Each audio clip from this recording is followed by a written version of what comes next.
Hello and welcome to another episode. In the previous episode we'd got our space elevator placed down, and right now I'm just out collecting the materials and I came across this.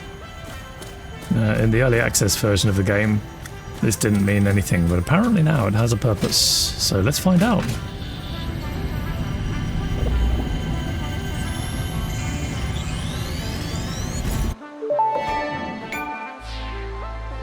The Somersloop was named after Marie Somerville, co-founder of FICSIT and head of its R&D department.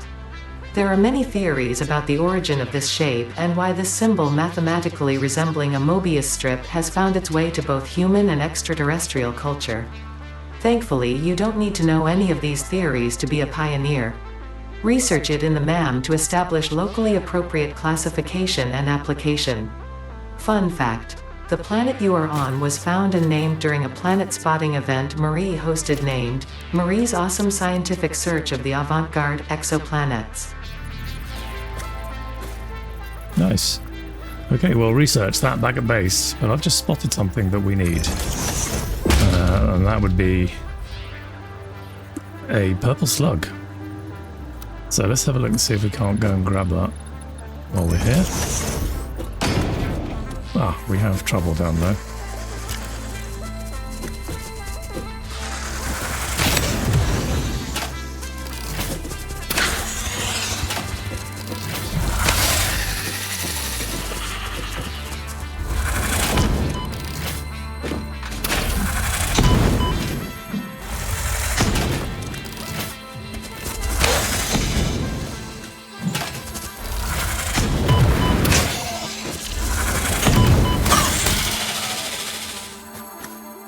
Awkward things, but we got it.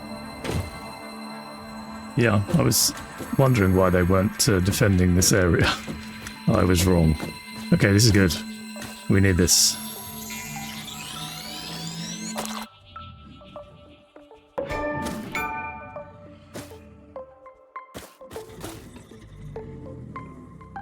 Right, let's head back.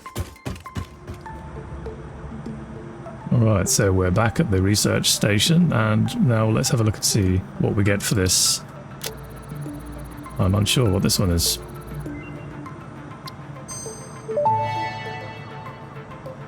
Ah. Research completed. Purple power slugs seem to be near the end of their life cycle and have a significant amount of potential energy stored. It is a good thing FICSIT does not waste. Purple power slugs can now be processed into power shards. Okay. We also have unlocked with the previous upgrade some of the transportation vehicles, including the very small tractor. I'll show you over here, I made one already. So it's basically just has an inventory, it's quite small, and you fuel it up with anything. First off, we can just drive it around.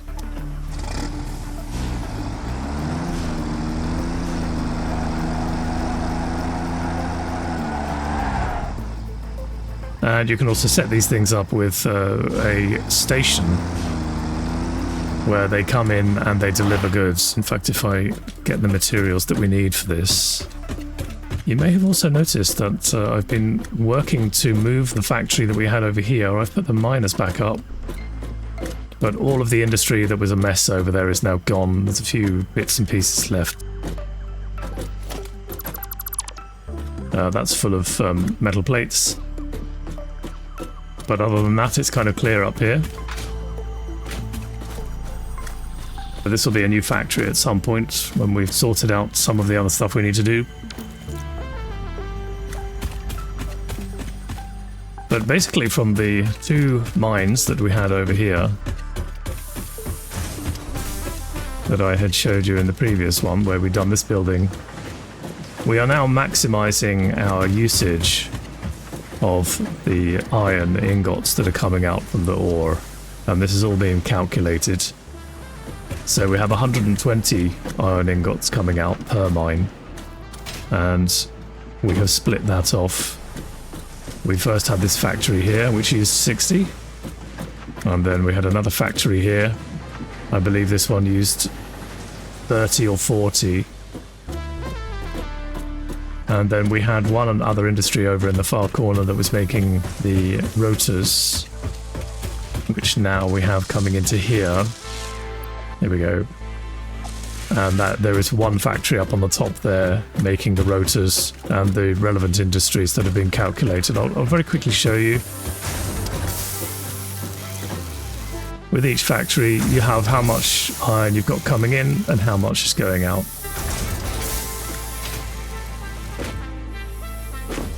And by calculating how many rods you're going to need per assembler or constructor, you can fine-tune it so that all of the metal is used, all of the materials that you harvest are used. And so in here, we're taking the rods that we're making downstairs, and I've underclocked the machine here because the machine downstairs is making exactly 100 per minute. It's no point in going over the top of that with the power and the amounts of ore that's being used, or rather the materials that are being used. And then this one is being fed upstairs. You can see I've made a bit of a walkway here to get here, nice and easily. Probably tidy this up at some point, but it's not too bad at the moment. And then in here we have one assembler. And you can see here, we need 100 screws per minute and then 20 iron rods. So by balancing out the loads downstairs, we have pretty much the perfect balance coming in here. Probably a little bit extra on the rods surplus, which is a good thing because we can always come and grab some if we ever need them. And then that then just feeds into here, and you can see we have plenty being pumped out here as well, going over to the machine on the other side. I'm going to grab a few of those while I'm here.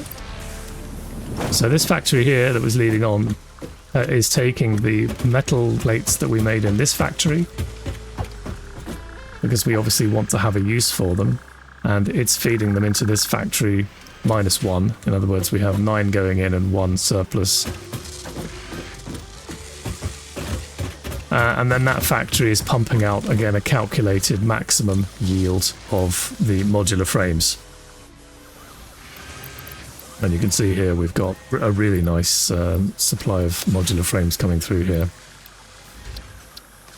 So we'll sort that out, take those. And we just need some cable now, which we're going to need while we're off doing other things as well.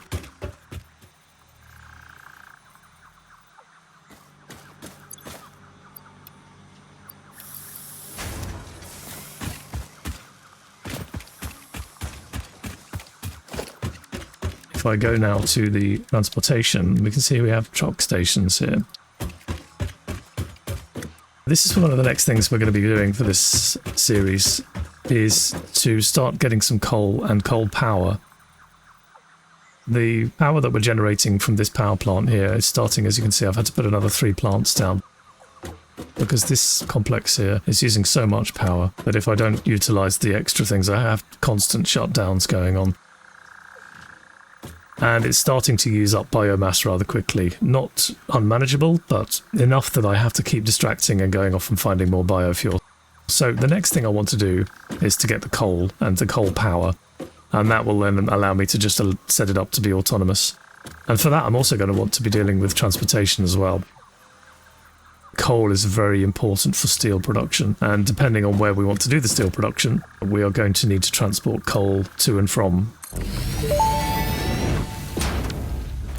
FICSIT reminds you to drive vehicles accurately through a truck station's dock area while recording a path. This ensures it will connect properly once everything is automated.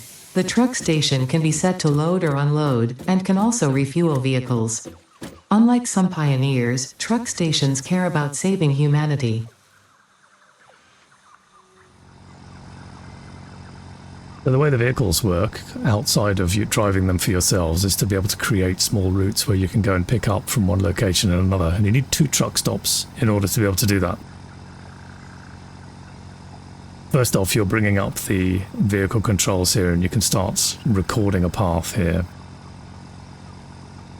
what we'll do is we'll just click on this and then start driving. And we'll do just a very small route here, as if we were going somewhere.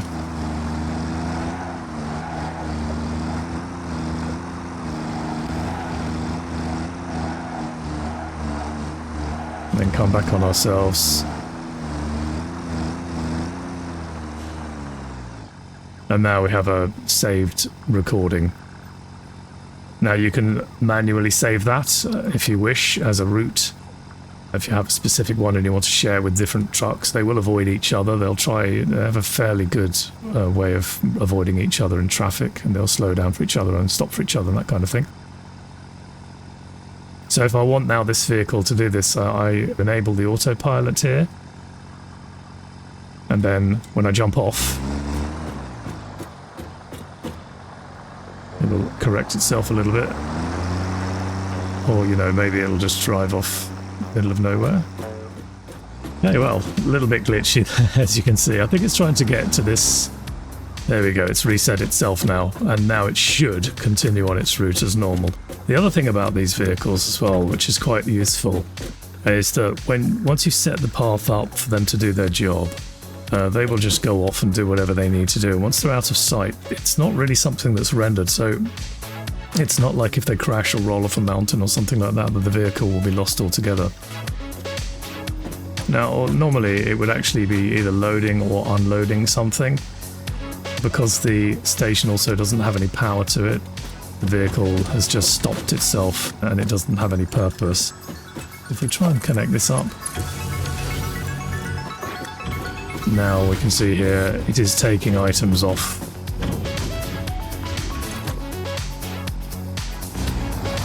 There we go. There wasn't anything in here, so it's not actually taking anything, but that's what would have happened if you had coal in there or something like that. And off it goes. It just carries on to the other station, gets the goods, and then returns back again. It's very useful for getting materials from awkward parts of the map if you have a nice enough route to be able to send them. Just before I head off to scout for the coal, let's have a look and see what this strange alien tech was. Alien technology, here we go.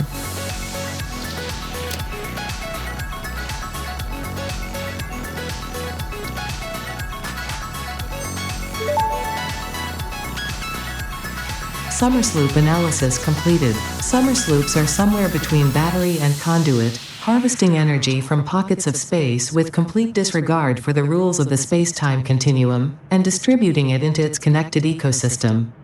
This energy, let the effigies harvest until the waves reach our shores. Consume. Similarities to the hypothetical force of dark energy to potentially be one and the same. It can now be tracked by the object scanner. Now, that doesn't sound creepy at all. Anyway, cool. Right, onto the coal.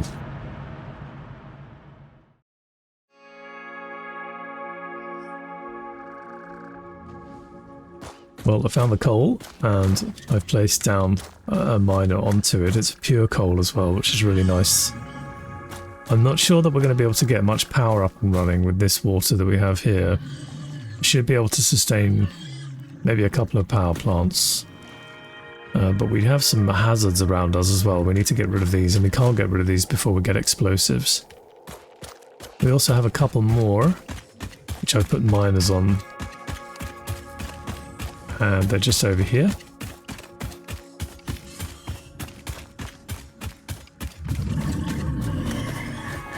So this is a really nice spot for the coal. I went to the other location, and unfortunately it was up on top of a cliff, like up here somewhere. And there was a lot of hazards around. It was very awkward terrain and quite tricky to be able to get goods to and from that location back to base.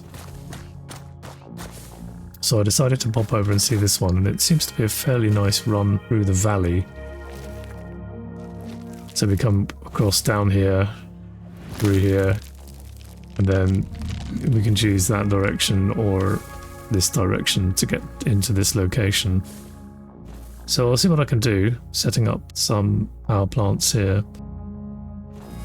might be able to do something along here as well. But in the worst case scenario, we can transport coal from here and then set up a power plant system here and just ignore this coal plant for now until we can get better access to it.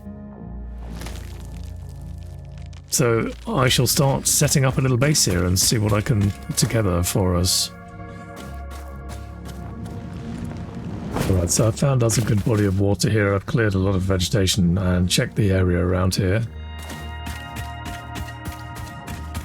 I think what I'm going to have to do is, working from this elevation over here, I'm going to have to make a large platform because we're going to need a lot of room for these power stations. We don't have any iron close, although there is some up in the hills over here. So most likely what we'll do is transport the coal up to the iron, and then we can start making the steel from there and then find a way to transport it. Or we may just drive the coal to our current location and try to produce some steel back at base and then work on these iron ones a little later on. So for now I'm going to continue clearing this area here, make this a little bit tidier, and then I need to try to get some water pipes to come up here and help us to get some power up and running. So the first stage of the power plant is ready now. We've got one water pump that we have here, water extractor. They're quite expensive to build, but they have a pretty good rate of water per minute. They go on deep water. You can see here, it doesn't have to be super deep, but it needs to be deep enough. I've placed that one over there because I want to stack two wide if possible and link them up so that we get the benefits of two strong pipes of water coming through.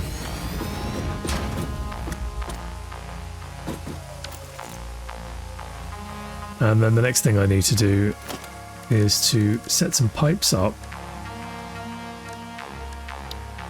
which would be under logistics here. And then I'm going to start by getting a nice central support on there.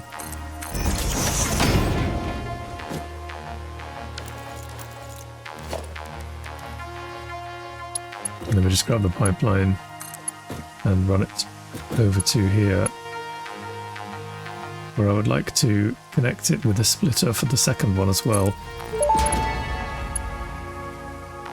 FICSIT pipelines can contain any fluid, including the water necessary for coal-powered generators. Note: water does not flow upwards by itself.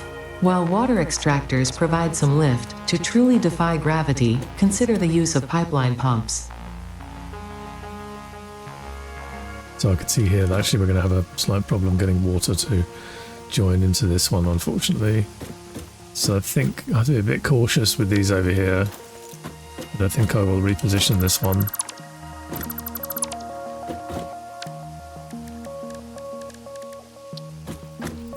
And then hopefully by putting it on the edge, it won't be quite so difficult for it. I think I also need to maybe bring this one out a little bit.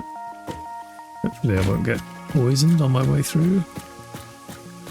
So I can place this one in here and then lift. I want it to be in roughly the right location for this. Let's say move around here somewhere.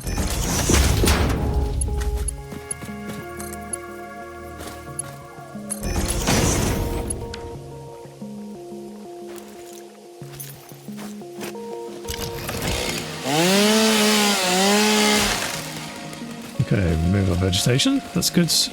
And now we should be able to connect to this one without any problems.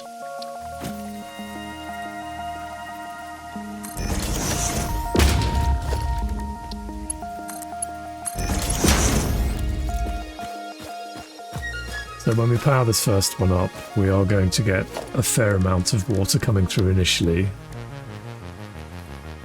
But as we add power plants, we're going to require more and more water.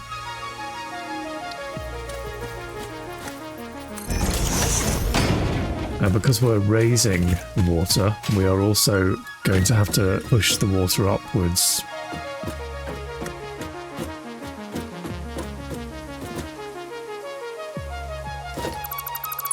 I think initially we will maybe try and set up a simple power station just here, just to get one up and running so we have a nice strong power supply. We're running on biofuel at the moment over on the other side.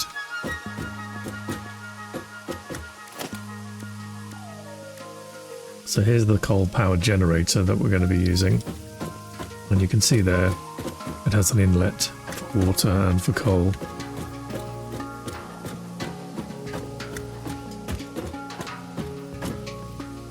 This is going to be a little dirty over here, I think, because unfortunately we have the miner is over here. And then we have an additional miner over here. Actually, what we could do, if I do it along here, and then I can run this pipe along the back. Let's do that. Such a huge building. It's kind of a challenge to do this, but it's really worth doing.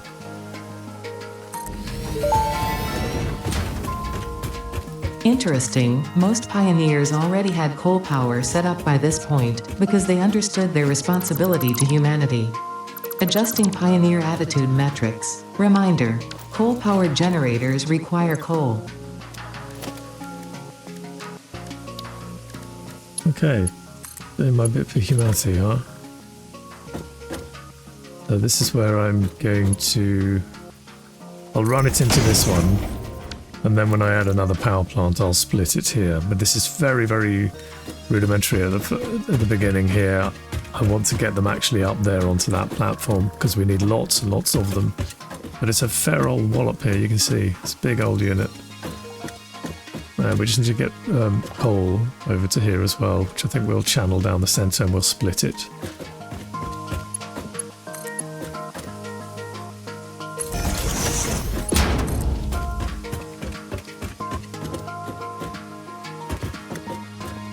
Let's bring this over into this corner. We can organise all this stuff later.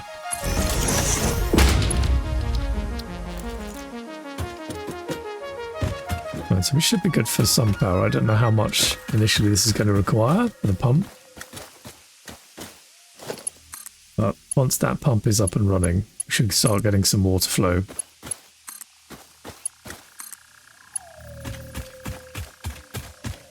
And then all we need to do is to get some coal into the back of this thing. Which again is very simple. We will just power up the miner.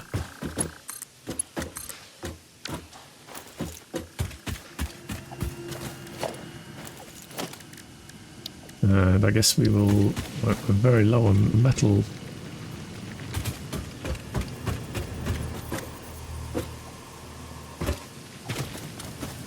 But I think the simplest way to do this is to bring it across here and then we can divert it with some belts and risers.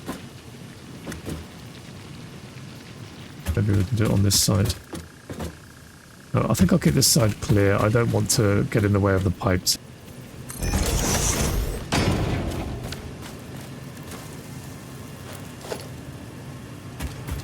Right, we luckily have enough to do these, which is good.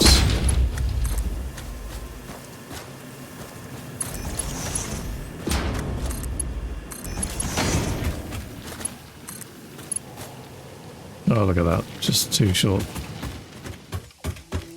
So over here I've set us up with a little bit of a crafting area, just to give us an advantage of this kind of stuff.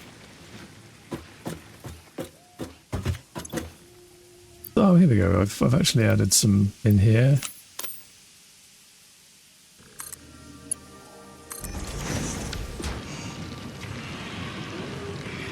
Hopefully, the power plant should fire up. Will very much depend on whether or not the water pump is able to bring the water up to pressure.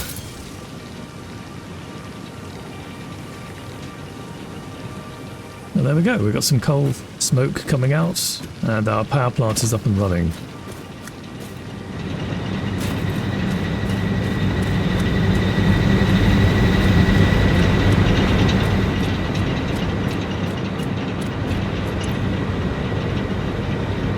So in here you can see we have quite a nice boost of power coming through. And our water is just right for the moment.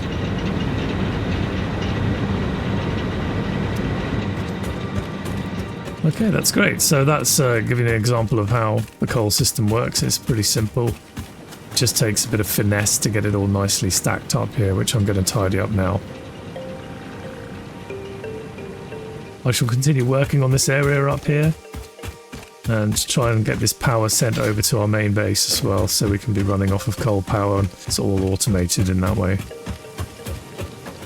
We will continue trying to unlock some of the steel items as well. Alright, so we've had a bit of a clean up, bit of an organise over here.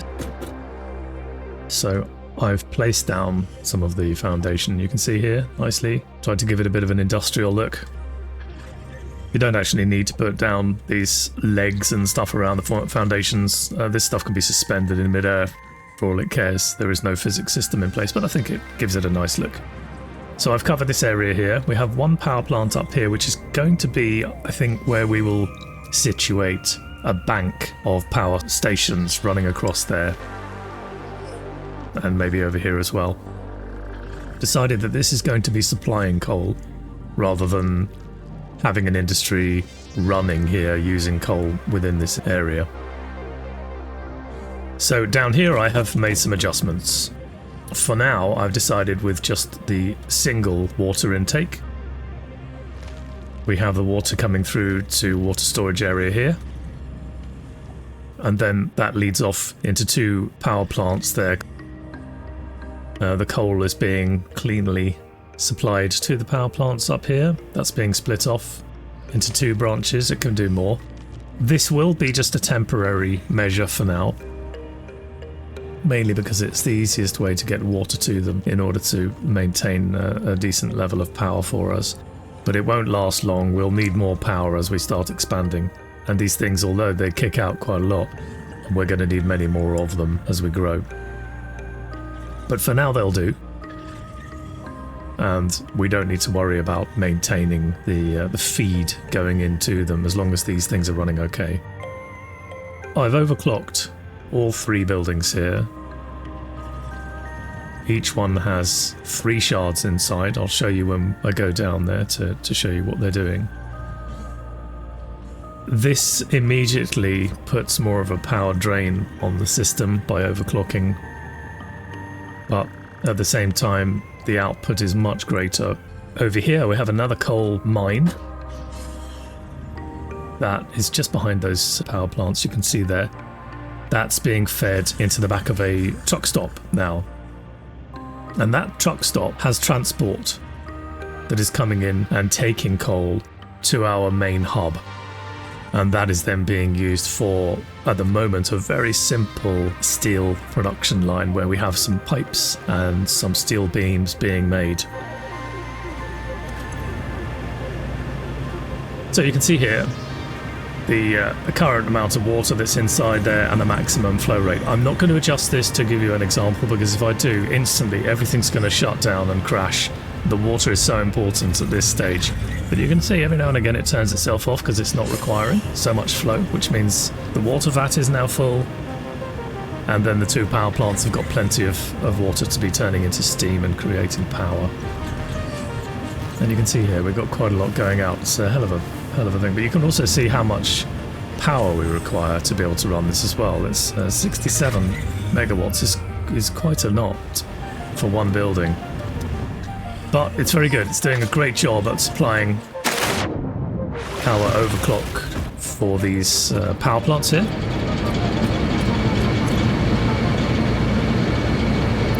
And so you can see here, each one is running with 3 of these, and we're running at 250%.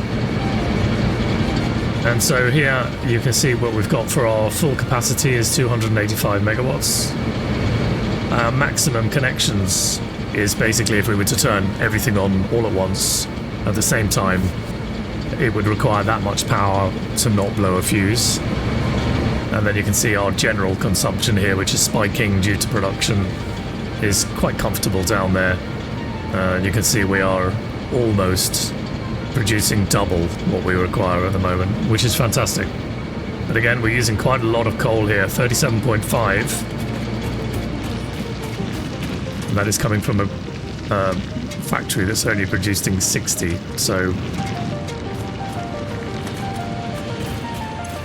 In effect, we actually potentially could run out of coal because of the consumption that's having to utilise for the overclock there. A way around that, which I will do, I think, here, is to just throw in an overclock. And we will put that on. I mean, you can see here how much extra power we require. So I think 78 per minute will be fine. Actually, no, I'll do more, and then we can have a little bit of surplus coal that's collecting in there as well. So now we've increased our production of the coal. We don't have to worry about this suddenly breaking down. We also have a little doggo here as our friend. He's not found anything, unfortunately. I will show you next time I meet one how you can tame these. They're kind of cute, and they will randomly come over to you with an item that they've found. And sometimes those items can be pretty nice. I was given a slug at one point, which I was then able to turn into shards. They also can bring some fairly high-end components over to you as well, sometimes even things that you're not able to make just yet, which is nice. It's worth doing them.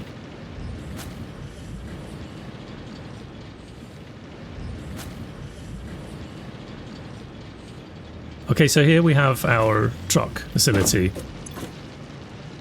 And this is filling up now with coal that is being transported over to the main hub.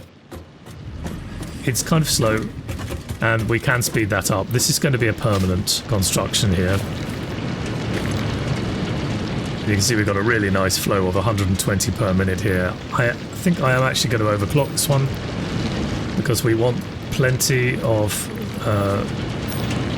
okay, why is it not allowing me to do that? The wrong one, sorry, my bad. Picking up alien DNA sample, that's not the right one. So, 180 per minute, that should fill up nice and quickly. I want to leave a few shards for other industries that we've got going, but this is good. This should help to speed things up a little bit in here. And we can see here our truck has arrived. And that will now sit here. I think I've set it to about 30 seconds to sit. It will collect up what we've got in store here. You can see here this is now emptying. In fact, it appears that it's actually emptied. And off it goes. And that will now empty into another truck stop back at our base where we were working previously. And so I am going to leave this area now. I think we will come back here when we need to expand on the power.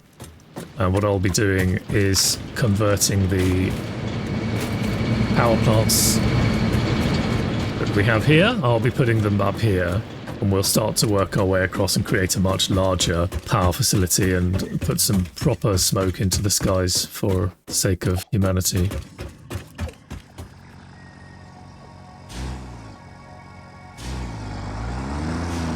So here we are back at base.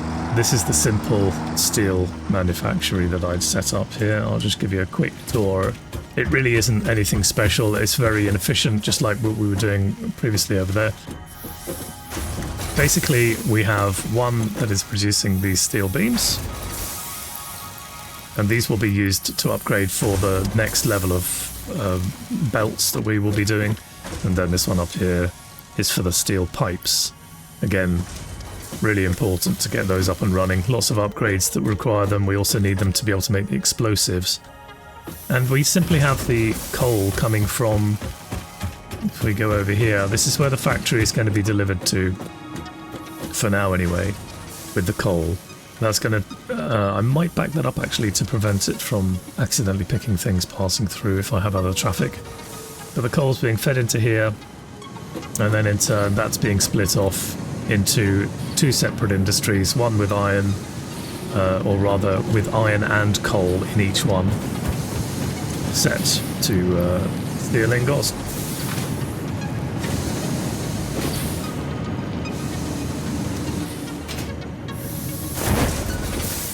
And then over here we have the conversion over to the pipes and the beams. And those are just regular constructors. Pretty low power, pretty inefficient, not really making a great deal. You can see it's just trickling out. But at the moment we don't need that many. We only need enough to start making a few minor unlocks. Eventually, however, this is going to have to turn into something on the scale of this.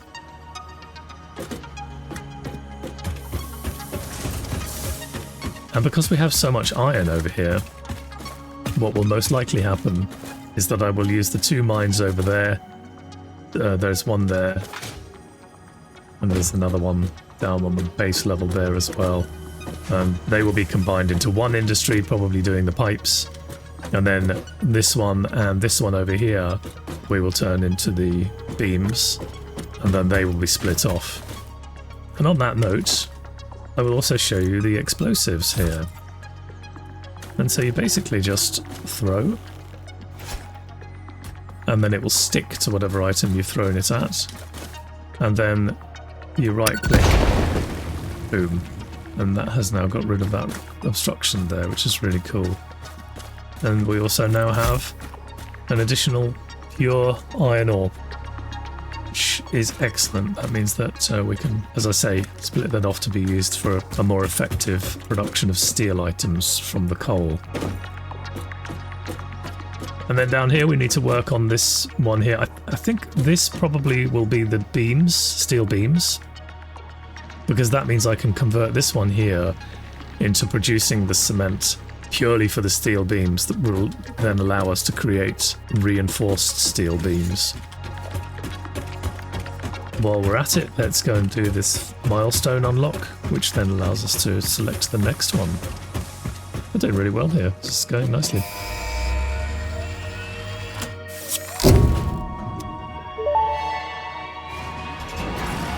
Milestone reached. The Miner Mark II allows extraction of resources from nature to FICSIT at twice the speed of the Mark I model.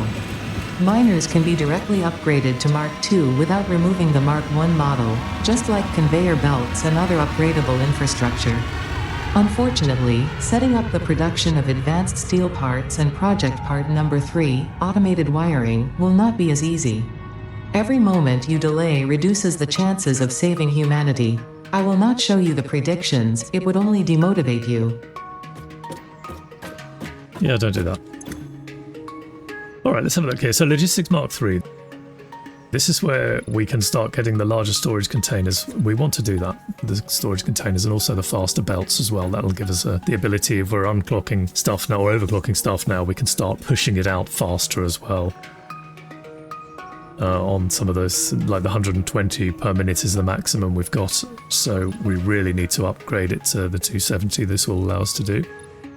Blueprints is a really good one. I would like to do this. We should have more than enough of the... We do actually, yeah, we have more than enough of the ingredients to be able to unlock this one really rapidly. So it's really just a matter of waiting for the 10 minutes or whatever that it takes to return each time. So I will unlock these in the interim. Power storage is also very useful, and now that we're starting to branch out into other areas of the map, it can be really useful to have the power towers as well.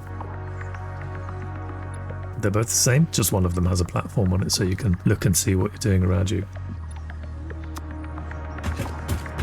But instead of having, as we have over here, these small Caterium powered poles going across the map,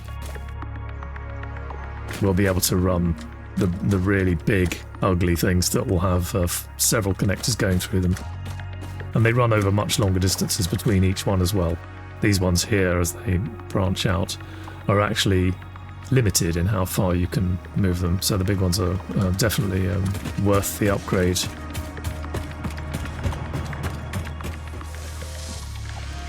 You may have also noticed, while we've been running around doing the coal and steel and other things, I've had this one assembler underneath our main iron modular frames factory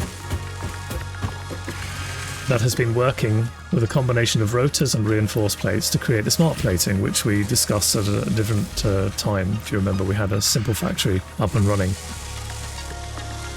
But in the meantime, if you look at the top right of our screen here, because it's been ticking over, we've managed to do 891 out of 1,000 of the ones that we're going to require for the next phase. When it comes to planning how you're doing stuff, we're actually quite early game here. We could have obviously put up a much more efficient and purposeful version of this to be spewing this stuff out but we would have had to have put a great deal of time and power and resources into being able to craft that. Whereas in the meantime, we've been messing around putting power plants up and building little factories, and this has been ticking along here, doing what we needed it to do. So when it gets to 1,000, all I need to do is flick that over to the next one that's required, and then it can quietly do what it needs to do in the meantime. So hopefully, by the time we finish the steel industry, maybe tidied up some of the copper industry, because we will need some of that for the next one, or for the I think the third one in the mix over there requires the copper, the 100 quantity one on phase 2. By the time we actually come over here to check it again, hopefully it'll be ready to go again. So at least for this first important phase that we have to do, phase 2, we should be able to do this one fairly passively. Obviously later on we're going to really have to up our game and have a much greater quantity of stuff coming through these things. So anyway, I thought you might want to see that just as an idea of don't waste time. Have something, even if it's small and not very efficient, just have it sitting there doing something. Whilst running around checking for the components we're going to require for the next unlock on the milestone, I've noticed that our iron plates, reinforced iron plates that we're creating, seem to have a small bottleneck going on. And I remember what that was when I was designing this factory, which was that the output of this particular one for the iron rods into the screws wasn't great enough initially.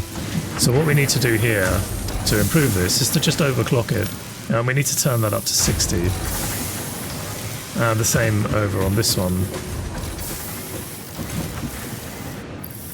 This is where the shards come in really useful.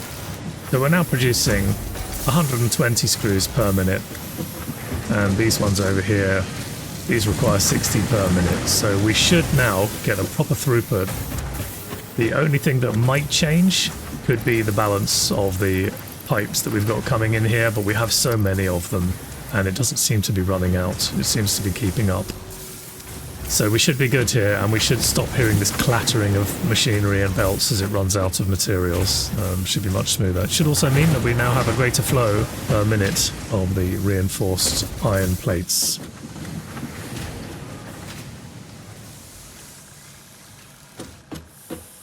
So at the back of our base here, behind our rotor manufacturing plant, we actually have a little cave, and I've been holding off on this one till I had some decent defensive measures.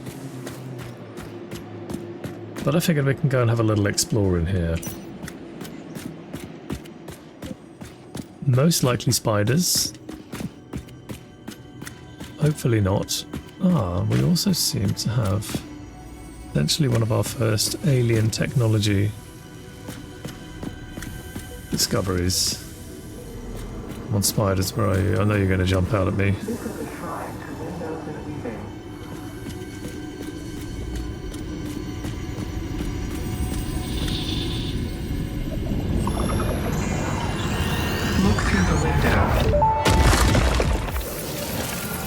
The astrobiologist Dr. D.M. Mercer was the first to recognize the presence and probable nature of these alien artifacts. These chain-melted state spheres are named in his honor. Each sphere emits a unique signal. Research it in the MAM to establish locally appropriate classification and application. Alright, so we have our first bit of alien technology then. We just need this mycelia here.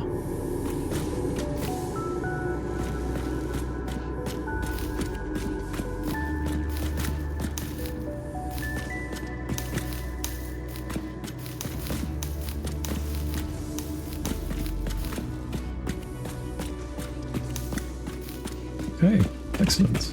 Let's go and check this out then and see what it's all about.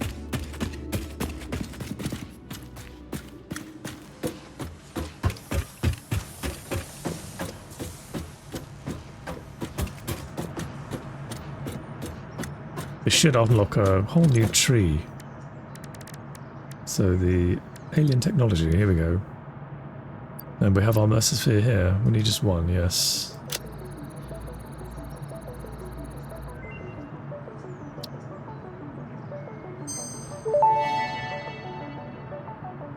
Mercer sphere analysis completed. Established local planetary signature of massage 2, AB, B, in the local Mercer sphere signals, allowing them to be tracked by the object scanner.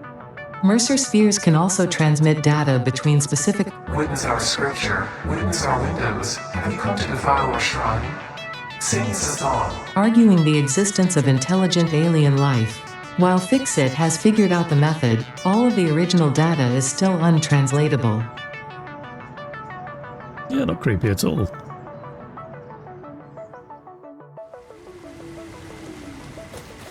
I have managed to find myself little Doggo wandering around here, and I said I would show you how you can tame them. As long as I don't scare it off. Here we go. I should be able to tame it. So I open up my inventory, I drag out a berry, I drop it on the floor, and I back away. And it will wander over and eat.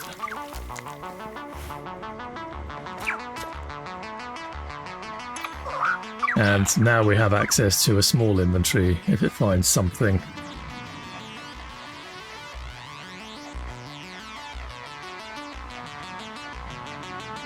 And we'll give it a little name. And so now when we come back to this area, I do believe it doesn't reset itself. It will just occasionally walk over to us and give us something. So there you go. That's how you tame the lizard doggo.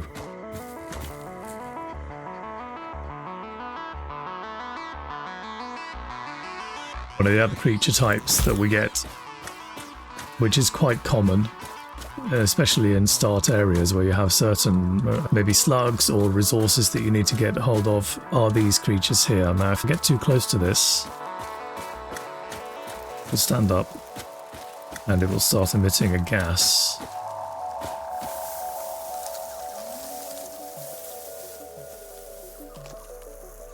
And that is very poisonous. Now I'm wearing a gas mask, so it doesn't really affect me too much. You will be able to research that. But it can be very difficult to continue doing what you need to do in an area while they're doing their thing. So the best thing to do, get rid of them with explosives, with the Nobelisks. And so if I throw one on that one, throw another one over there, and this area now should be safe.